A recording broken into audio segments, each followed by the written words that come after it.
Hello, in today's video I'm going to talk about going for a run when you have diabetes type 1.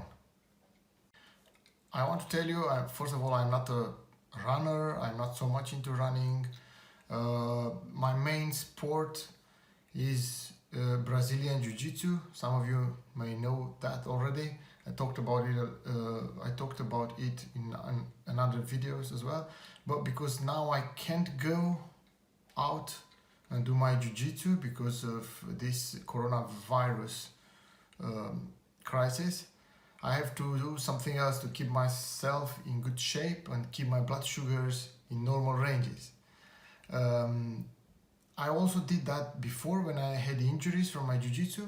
In the past I had some injuries, serious injuries, and I couldn't go to train, so again I had to go for a run.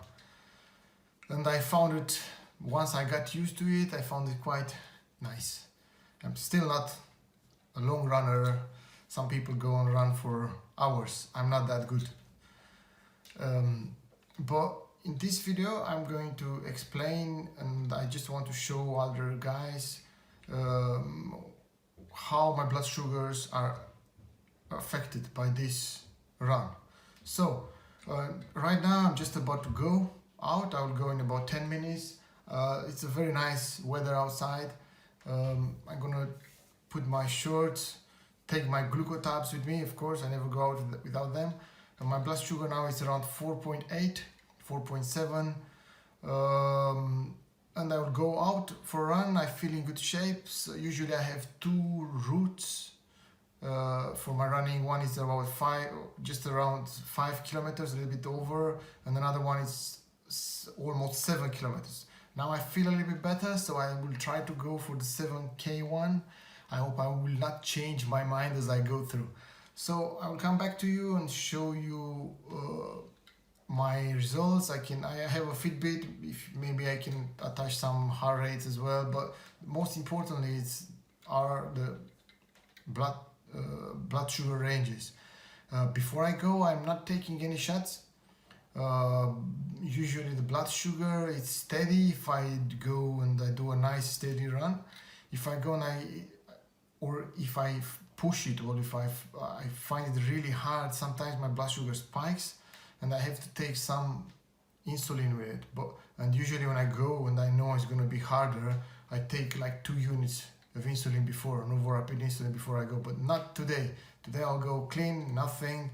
I haven't had any rapid insulin in my bloodstream since the morning.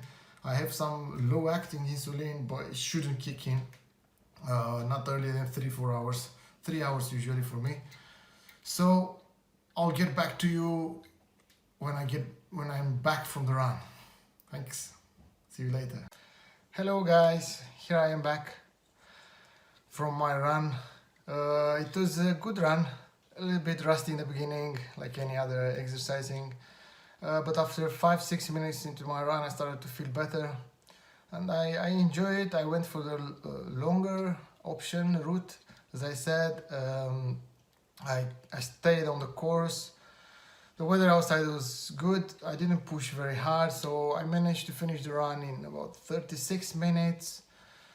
When I returned, I checked my blood sugars. I have my Dexcom with me, and everything was fine, no alarms whatsoever. So I started with around 4.5, 6, and I was 4.8 down, and I think it's going to go a little bit higher. I'm going to attach the picture with the graph from Dexcom so you can see it.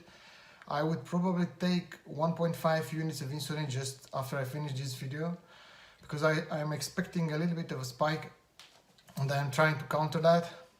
As I said, when I exercise, sometimes it depends how hard it is for me. If I sprint or I go really, really hard, I'm gonna have to take a shot before I go, and sometimes even. But if I go slower, everything seems to be fine. I don't need any shot at all. But today it looks like I'm going to need a little bit. But as I said, I'm not a runner. My body is not used to that. This video is just to show other diabetics type 1 how how it is to go out and run and exercise, having diabetes, and what can you do to control. This is what works for me. Maybe you can try it and maybe it will work for you.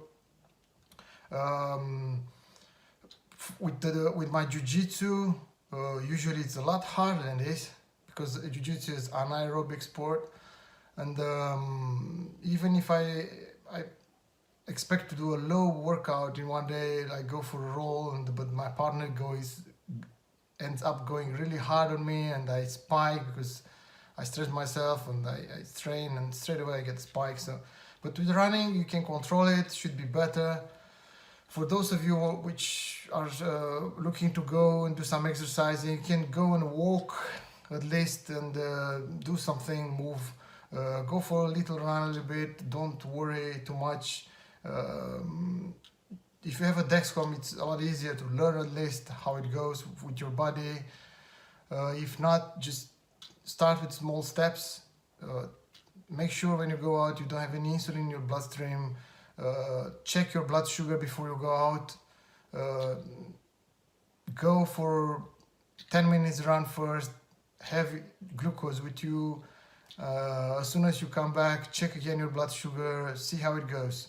If you start if you start with small steps, small changes in your routine, you shouldn't have problems. This is how I did it for myself. So don't go and run for 45 minutes. Don't sprint. If you go 10 minutes, don't go and strain yourself very hard. Just go first very slow with small steps, and you'll learn your body and you'll learn yourself. And this is how I did it, and it went good for me. Even if something goes bad, is you don't go too much off.